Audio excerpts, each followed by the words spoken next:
इसमें क्या बोला है? बोला a random survey of the number of childrens of various age group playing in a park was found as follow.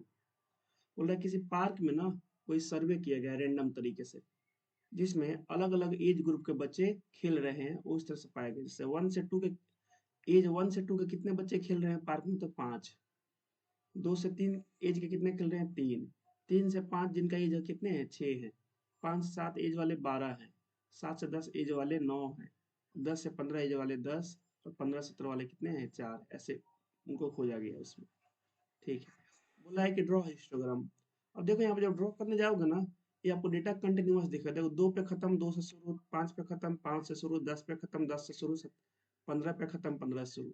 Data continuous है, लेकिन इसका मतलब ये नहीं कि डायरेक्ट बन जाएगा।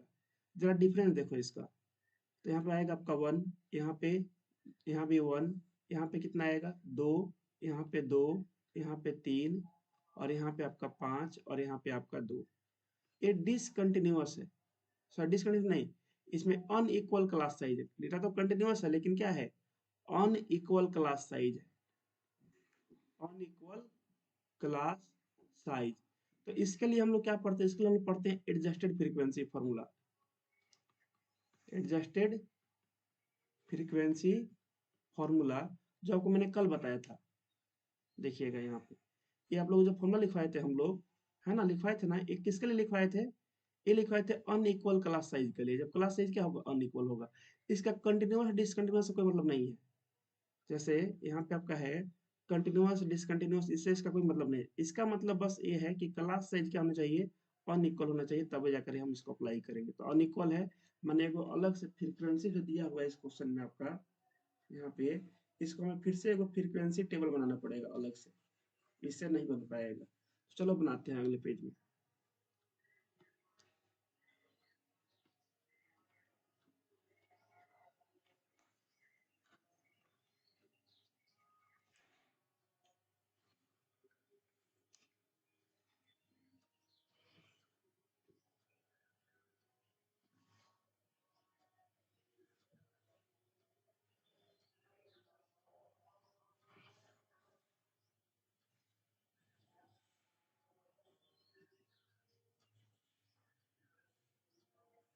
माइक्रोफोन बंद कर दो, किसका साउंड आ रहा है।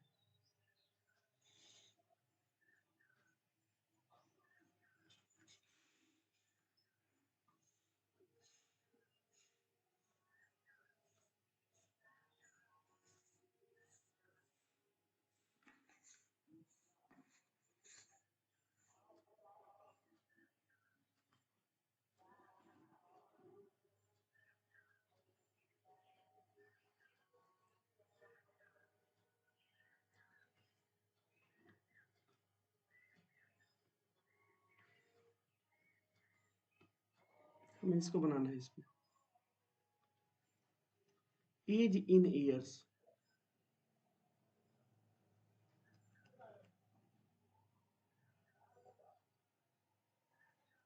As in years.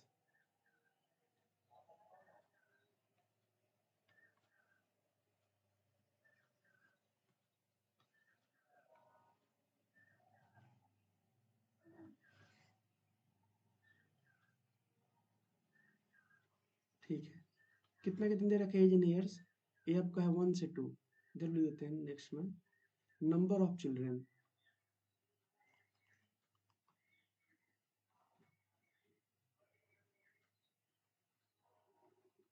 Number of, short में लिखते हैं,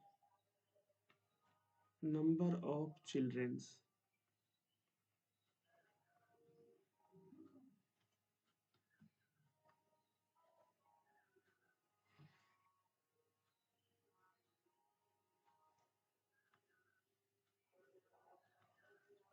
वन से टू, पहला है वन से टू।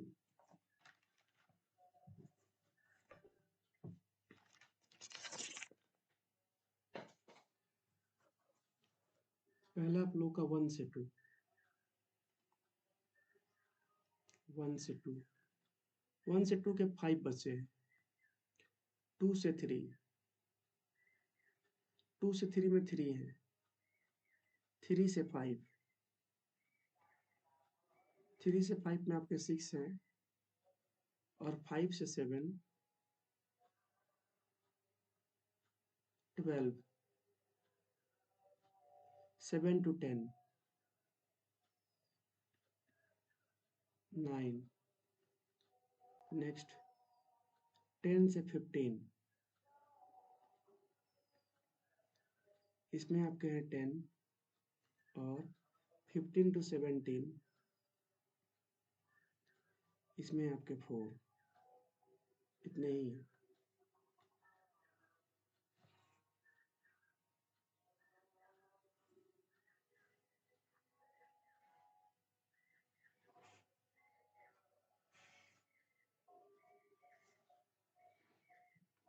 चलिए ये हो गया। अब इसका बनाएंगे हम लोग लेंथ ऑफ रेक्टेंगल। देखो इसका नाम क्या था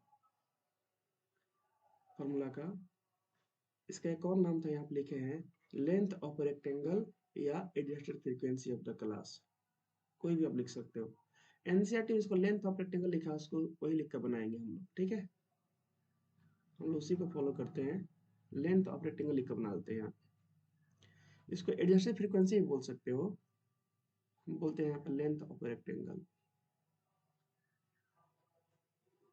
लेंथ ऑफ रेक्टेंगल। क्यों निकाल रहे हैं? बिकॉज, है ना, हेयर, इतना सोल्यूशन में यहाँ पे हेयर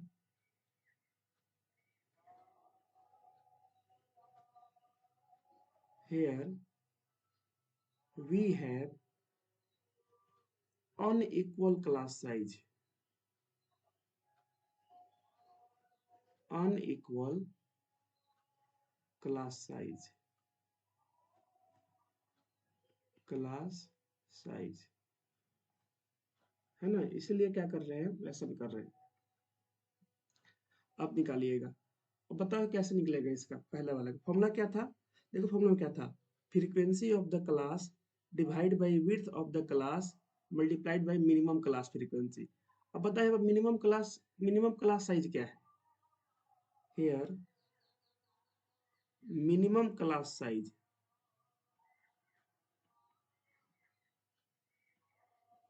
मिनिमम क्लास साइज, सबसे कम क्लास साइज कितना है बताओ। यहाँ पे कितना था, यहाँ पे एक था, यहाँ पे भी एक, यहाँ पे दो, यहाँ पे दो, यहाँ पे तीन, यहाँ पे कितना 5 और यहाँ पे था 2, घटा कर निकाले थे। सबसे कम कितना है, एक है। मिनिमम क्लास साइज कितना है, एक है। चलो ठीक है। फॉर्मूला क्या था आप लोगों का, देखो ये था फॉर्मूला, इसको कॉपी में लिख लो तुरंत अभी। फ्रीक्वेंसी ऑफ द क्लास, जो फ्रीक्वेंसी दिया रहेगा वो, divide by size of the class, उस क्लास का साइज कितना है, multiplied by minimum class size. तो इसका हम यूज करने वाले हैं। आप चाहो शॉर्ट लिख सकते हो, frequency of the class divide by size of the class multiplied by minimum class size. तो क्लास का फ्रीक्वेंसी और मिनिमम क्लास साइज ऊपर, और क्लास का जो साइज होगा, हर क्लास का देखो अलग अलग साइज, इसका 5 है, इसका 2 है, इसका 3 है, ये सब नीचे होगा। इसके कोरोस्पॉन्डिंग फ्रीक्वेंसी ऊपर होगा और मिनिमम क्लास साइज भी ऊपर होगा। तो ये करने वाले हम लोग, इसके लिए निकालेंगे तो क्या होगा, इसका फ्रीक्वेंसी है 5, तो 5 डिवाइड बाई, इसका क्लास साइज कितना है, बोले क्लास साइज तो सर इसका 1 है, upper limit lower limit. Minimum class size कितना है, 1 है, तो यहाँ से कितना आ जाएगा, इसका लेंथ ऑफ रेक्टेंगल 5 पे आएगा, माने इसमें कोई फर्क नहीं पड़ा। नेक्स्ट इसका निकालते हैं, फ्रीक्वेंसी 3 है, 3, है ना। इसका बताओ, इसका आपका क्लास साइज कितना है, तो 3 में से 2 गया 1, मल्टीप्लाइड बाई 1, कितना आ जाएगा आपका, ये भी आपका 3 आ जाएगा। नेक्स्ट इसके बाद वाला, इसका क्लास साइज कितना होगा, ये हो गया 6, डिवाइड बाई क्लास साइज कितना, देखो 5 में से 3 घटाओ कितना आएगा, 2। अब मिनिमम क्लास साइज तो 1 है, तो सेम ही रहेगा हर जगह पे। आंसर कितना आ जाएगा यहाँ से, 3। इसका देखो, इसका कितना हो जाएगा, 12, frequency divide by class size, इसका कितना होगा, 7 में से 5 जाएगा 2, multiplied by minimum class size 1, यहाँ से आंसर कितना आएगा इसका, 6 हो जाएगा आपका 6। इसका देखो तो 9 divide by minimum class size कितना है, 3 है, सॉरी इस क्लास साइज कितना है, 3 है, multiplied by minimum class size 1, ये तो 1 हर जगह रेफर करेगा, मिनिमम क्लास साइज यही है। यहाँ से कितना आ जाएगा 3। नेक्स्ट इसका मतलब कितना होगा 10, ये वाला 10 और यही वाला 9 ले रहे हैं, ठीक है। डिवाइड बाई किससे डिवाइड, किसका क्लास विड्थ से डिवाइड करो, आएगा 5 multiplied by minimum class size 1, ये आपका आ जाएगा 2। इसका देखो तो 4 डिवाइड बाई क्लास साइज कितना है 2 है, मल्टीप्लाइड मिनिमम क्लास साइज कितना था ओवरऑल 2, तो ये आपका यहाँ से आ गया 2। अब जो हम बनाएंगे हिस्टोग्राम उसमें हम इसका यूज नहीं करेंगे, इसके जगह किसका यूज करेंगे, हम इस वाले का यूज करेंगे, इसका। बस यही है। बताओ कोई डाउट है किसी को? चलो अब ड्रॉ कर लेते हैं।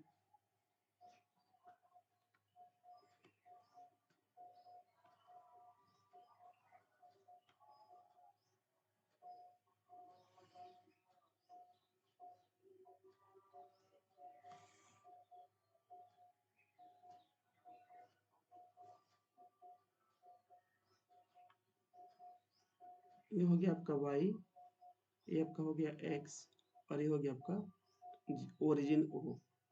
देखते हैं हमें किसमें क्या ड्रॉ करना है। तो देखो हमको मैक्सिमम हमें कहाँ तक जाना है। अब इसको भूल जाओ, इसमें इसका काम खत्म है, इसको नहीं ड्रॉ करना है। पहले y का देखते हैं, इसको देखो 5 3 3 2, मैक्सिमम देखो मैक्सिमम 6 तक ही जाना है ना। थोड़ा बड़ा ग्राफ ले लेते हैं। सर 6 तक जानते हैं, ऐसे एक एक को ले ले, क्या 1 2 ऐसे बहुत छोटा हो जाएगा। तुम एक काम करो, 2 को ले लो, 2 को 1 ले लो, 1 फिर अगला 2 को 2, फिर अगला 2 को 1 बढ़ जाएगा तो हो जाएगा 3, फिर अगला 2 4, फिर अगला 2 5, फिर अगला 2 आपका हो जाएगा 6, फिर अगला 2 7। बोलो सर 3 दिन को ले सकते हैं? हाँ ले सकते हो, मेरे पास जगह नहीं 3 दिन को लेने की, इसलिए मैंने 2 2 को ले रखा है। 8 ऐसा आप ले सकते हो। लिख दो यहाँ पे स्केलिंग में, स्केलिंग में आप क्या लिखोगे?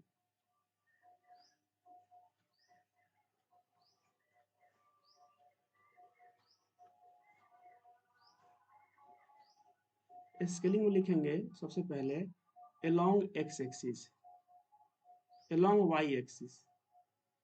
पहले वाई एक्सिस में कैसे हमें स्केलिंग की है तो उसको बताएंगे हम लोग। हमने सर 2 बॉक्स को 1 मान रखा है, लिखेंगे यहाँ पे 2 बॉक्स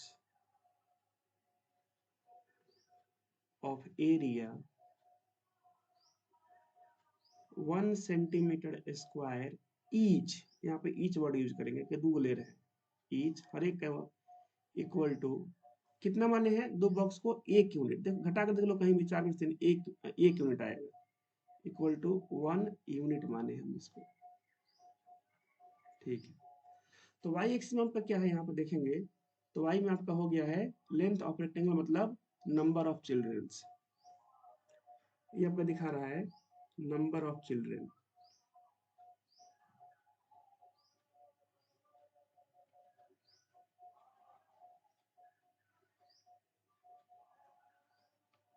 ये आपका है नंबर ऑफ चिल्ड्रंस इधर,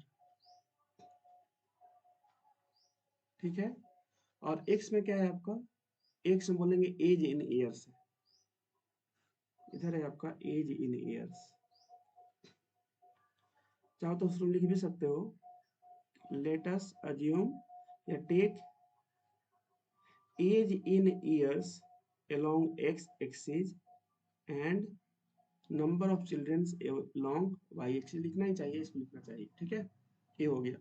अब एज इन ईयर्स मतलब कितना कितना है, मैक्सिमम कितना कहाँ तक जाना है 17 तक जाना है, 17 तक, 1 से 2 2 से 3 3 से 5 ऐसे जाना है, तो 17 तक जाना है। तो एक काम करते हैं, देखते हैं कहाँ तक जा पाते हैं। 17 जाना है ना, जैसे यहाँ पे हो गया 0 1 2 ऐसे जा पाओगे, 3 4 5 6 7 8 9 10 11 12 13 14 15 16 17 जा तो पाएंगे, हो जाएगा, बन जाएगा, है ना, हो जाएगा। ज्यादा हाइट जाना, हाइट तो मुझे 6 ही जाना है ना। अच्छा 1 वाला भी नहीं लिखे हैं, लास्ट वाला कितना है जी 17 वाला, तो लास्ट वाला 2 2 3 2 है, कोई दिक्कत नहीं होगा, है ना। चलिए लिख देते हैं यहाँ along एक्स एक्सिस। लास्ट वाला दो दो का है तो हम ज्यादा ऊपर नहीं जा पाएगा ग्राफ, तो इससे कोई इसको इफेक्ट नहीं पड़ेगा। ये लॉन्ग एक्स एक्सिस क्या करते हैं ना, दो को एक मान लेते हैं।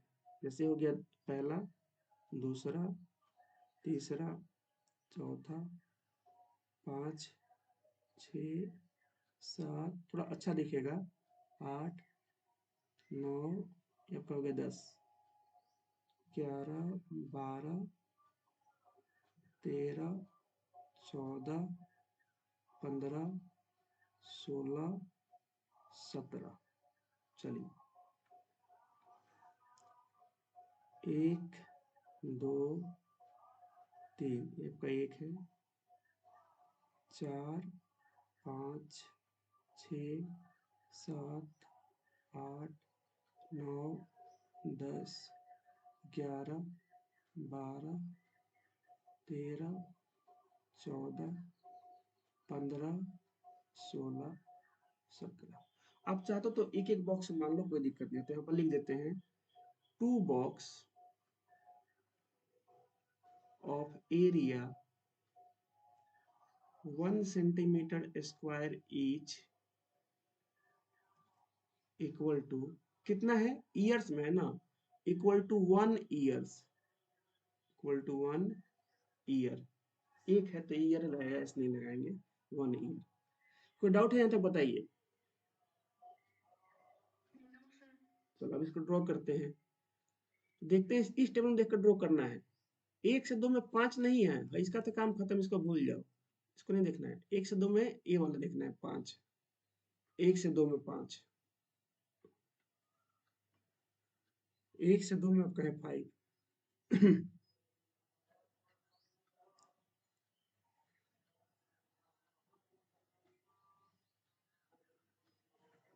1 से 2 में हो गया 5।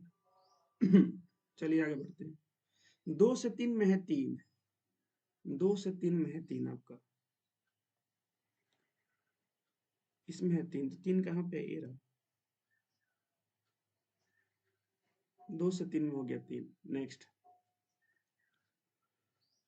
3 से 5 में है 6, 3 से 5 में है 6, पहले 6 पे जाते हैं, 6 आपका ये रहा।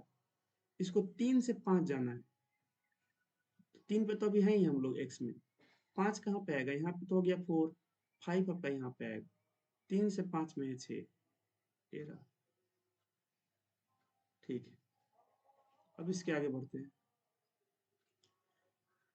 1 मिनट, अच्छा गड़बड़ हो गया ना, 3 से 5 में 3 था ना, मैंने इसको ड्रॉ कर दिया। चलो अब इसको मिटाना पड़ेगा। मैं भी सोचू काहे ऐसा गड़बड़ हो रहा है, अजीब सा नहीं लग रहा था अगर आप देखने को। 3 से 5 में 3 है, अब ठीक है ना। मैंने इसको देखना है, मैं इसको देख लेता, चलो। 5 से 7 में अभी 6 है, 12 नहीं 6 है, 5 से 7 में 6 है।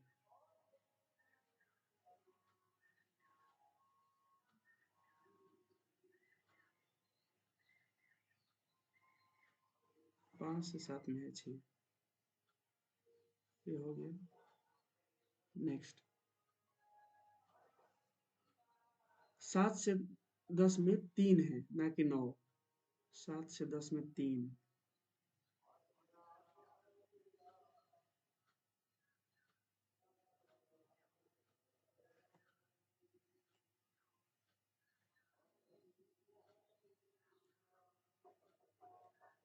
ठीक है। नेक्स्ट, 10 से 15 में 2 है, 10 से 15 में 2, 10 से 15 में 2। लास्ट, 15 से 17 में भी 2 है,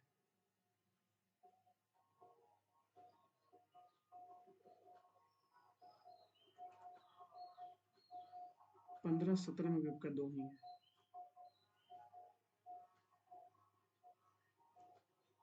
लीजिए पूरा बन गया, ये आपका पूरा बन चुका है।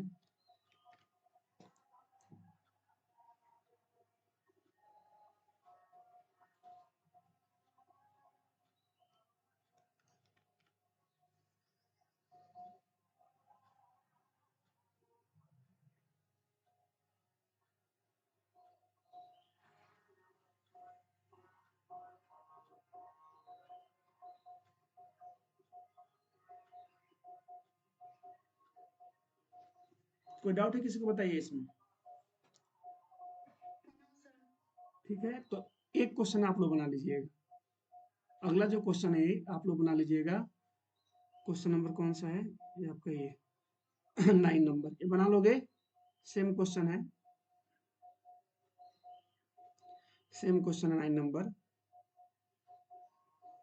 ठीक है, 9 नंबर बना लीजिएगा। अलग अलग क्लास, इससे छोटा है। हिस्टोग्राम ड्रॉ करना है, बताना है किस क्लास इंटरवल में मैक्सिमम नंबर ऑफ सरनेम्स है। तो इसको देख कर नहीं बताना है। ठीक है, आप लोगों को क्या करना है, पहले उसको बना लीजिएगा, उसको कंटिन्यूअस कर लीजिएगा, फिर उसके बाद देख कर बनाइएगा। ठीक है, मतलब पूरा चार्ट बनाने के बाद। इसमें कोई डाउट है किसी को, बताओ। चलो ठीक है, तो क्लास को यहीं पे एंड करते हैं। ठीक है, अब हम लोग का और सुबह में क्लास नहीं चलेगा। आज आपका लास्ट क्लास था। बाकी एक क्वेश्चन बता देंगे हिस्टोग्राम से आप लोगों को, फ्रीक्वेंसी पॉलीगन से स्कूल में पूरा खत्म हो जाएगा। ठीक है, तो अब आप लोग क्लास मॉर्निंग में नहीं चलेगा। ठीक है चलो, ठीक है, बाय एवरीवन।